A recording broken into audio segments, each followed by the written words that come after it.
Assalamualaikum warahmatullahi wabarakatuh. Selamat datang di Laboratorium Keteknikan Pengolahan Pangan. Laboratorium ini merupakan salah satu fasilitas pendukung pada kegiatan pendidikan di Prodi Teknologi Pangan.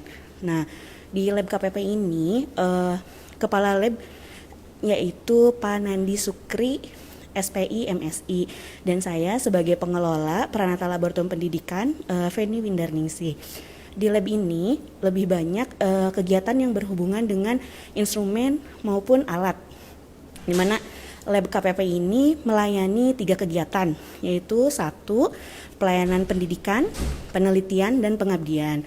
Nah, biasanya untuk pelayanan pendidikan yaitu kegiatan praktikum, di mana praktikum itu ada beberapa, diantaranya yang berhubungan dengan keteknikan, kemudian proses termal, dan pengolahan yang menggunakan instrumentasi.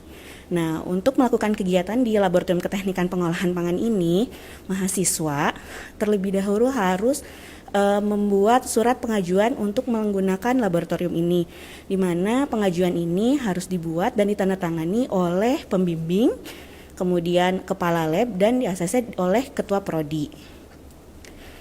Untuk kegiatan di sini, setelah kalian mendaftar, dalam keadaan pandemi, sistem tata tertib yang ada di lab pun berubah, di mana di laboratorium ini biasanya kita bisa langsung masuk aja, tapi sekarang kita membatasi kegiatan hanya untuk beberapa orang, jadi dibatasi sekitar 30%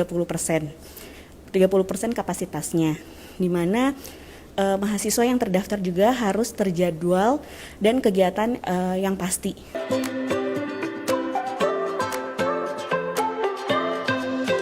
Pertama, ini adalah oven vakum. Oven vakum ini digunakan untuk melakukan pengeringan dalam keadaan vakum, yaitu dalam keadaan di bawah tekanan 1 atm. Nah, biasanya ini dilakukan untuk sampel-sampel yang tidak tahan dengan panas. Jadi penggunaannya juga menggunakan suhu yang rendah sehingga komponen-komponen volatilnya tidak rusak. Ini merupakan rotary evaporator, di mana alat ini biasa digunakan untuk melakukan evaporasi pengentalan produk yang sebelumnya dilakukan maserasi atau pemeraman. Ini merupakan alat pengayakan, yaitu untuk melakukan uji Venus modulus, di mana Venus modulus ini untuk mengetahui ukuran massa partikel, yaitu ukuran mesh dari produk-produk granula maupun tepung. Kemudian alat selanjutnya yaitu water bath, di mana water bath ini biasa digunakan untuk melakukan pemanasan, ekstraksi, di mana suhunya di antara range 0 hingga sampai 100. Alat ini merupakan homogenizer, di mana alat ini digunakan untuk mixing atau pencampuran dengan kecepatan tinggi. Di antara range-nya itu bisa dari 100 hingga sekitar 5000 rpm. Ini merupakan hot plate stirrer, yaitu alat untuk penangas yang ada pengaduknya, di mana pengaduknya ini bisa bekerja jika kita menggunakan magnetic bar, di mana bisa dilakukan untuk pemanasan, kemudian maserasi.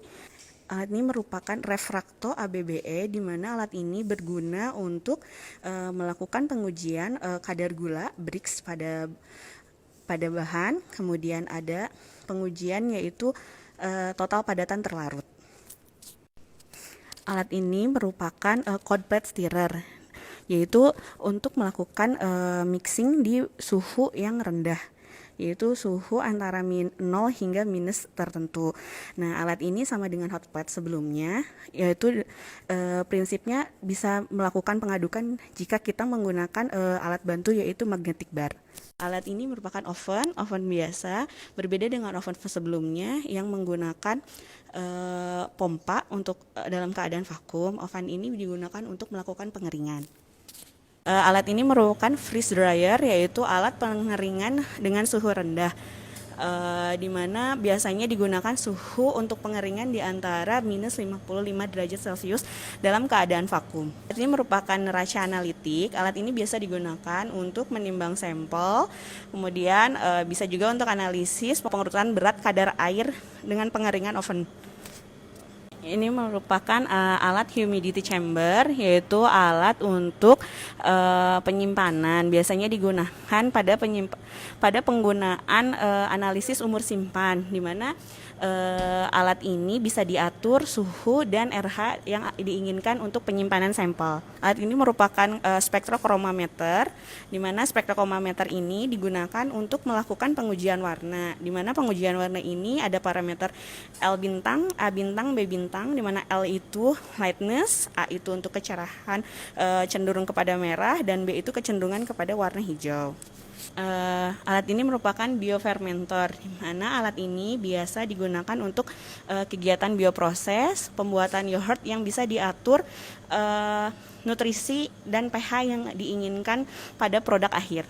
Alat ini merupakan spray drying, yaitu alat pengeringan dengan suhu tinggi dan dengan kecepatan tinggi. Salah satu contoh sampel yang biasa yang dihasilkan dari pengeringan ini yaitu pada produk pembuatan susu bubuk. Can simmer ini merupakan alat untuk pengalengan, di mana dia bekerja dengan prinsip perputaran ulir sehingga bisa menutup kaleng yang sebelumnya tidak tertutup. Ini merupakan autoclave atau bisa disebut juga ritot atau sterilizer, yaitu alat untuk melakukan sterilisasi. Biasanya digunakan suhu sekitar 121 derajat, di mana alat ini bisa digunakan juga sebagai sterilisasi produk sebelum produk itu dikonsumsi.